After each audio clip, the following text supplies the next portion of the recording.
Isang ahensya ng gobyerno na may confidential fund na mag-submit ng resibo ay hindi na ho confidential fund yun.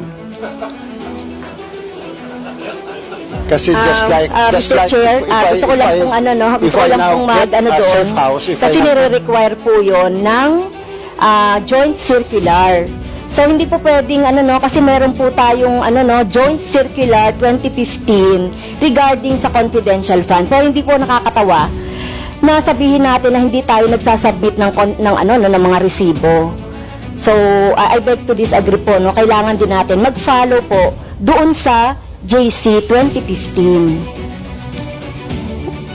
Pagpaunmanhin po ninyo, pero mula po na ako'y maging ombudsman, wala po nagsabi sa akin na mag-submit po kami ng resibo, dahil paano ko po reresibuhan ang isang intelligence officer na sinuyo ko tingnan ang isang bagay o isang kaso.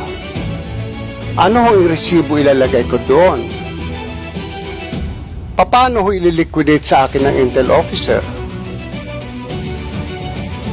If I get a safe house, magtataka pa ho kayo, ba't ako kumuha ng safe house? Baka naman yung safe house na yun ay hindi totoong safe house, kundi motel. I mean, I really don't know, but if that is the case, na pag-uusapan po natin, pag-aawayan natin ng confidential fund, then, alisin mo nyo sa budget namin yung confidential fund. As I said, we can survive. I can continue investigation cases. We just smile at my friends at the ISAF and some other investigation agencies. Madali lang po yun eh.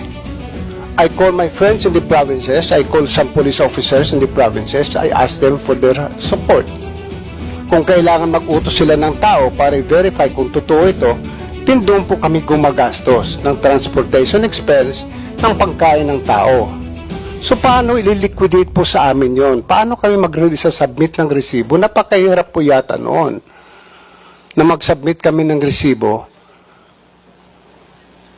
At siguro wala namang papayag din sa amin na intel officer na pag binigyan ko ng 50,000 pesos o i-liquidate mo sa akin, na tuwing sa kanya ng taxi, kung siya ay may, which I did it before, na pinamanmanan ako isang empleyado ng ombudsman, pinasundan ko, abay, siguro may hirapan yung intel officer na every now and then, bibigay sa akin yung mga resibo ng gasolina.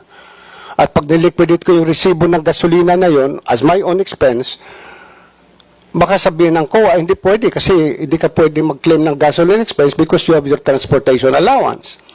So I don't think a receipt is important. What is needed is that we make a certification, we issue a certification to the effect that we have spent the confidential fund for purposes of investigation of cases.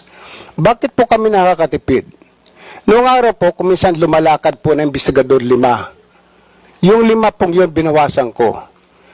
Kasi ang aking filosofiya, kung kayang gawin ng isang Little Indian, yung gawain ng 10 Little Indian, bakit hindi ba nga ba gawin ng isang Little Indian? So just like when I was investigating the case of the onions, yung mga sibuyas, may mga isang tao kung pinalalakad o 2. Kung medyo delikado yung lugar na pupuntahan, 3 sila akong pinapupunta. Yun po ang, pero hindi ko sinasabi sa kanila, magbigyan nyo ako ng resibo. Kasi pag sila'y pupunta rin doon, mayroon mga binabayaran din sila mga tao na sinusuyo yung tao na to gather more evidence for us. Marami pong salamat.